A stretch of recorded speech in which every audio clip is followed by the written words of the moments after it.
మాది పేద పార్టీ, 120 ఏళ్ళ అనుభవం ఉన్న పార్టీ, మమ్మల్ని మించిన సిపాయిలు లేరు అని ఒకటి జబ్బలు తరిచే, ఒకటి మెడలు తరిచే డైలాగులు కొట్టి మేము ఇచ్చేస్తామన్నారు. ఇచ్చిండ్రా? ఇయ్యలే. రుణమాఫీ చేయలే.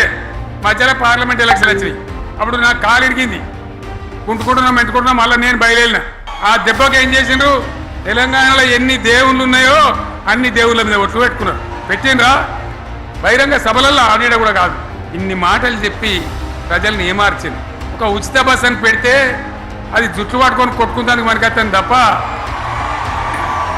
ఏమనికి ఉపయోగపడ్డది లేదు.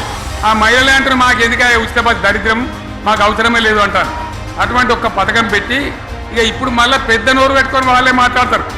అంటే అంటే మాట్లాడతారు, అబద్ధాలు చెప్తారు.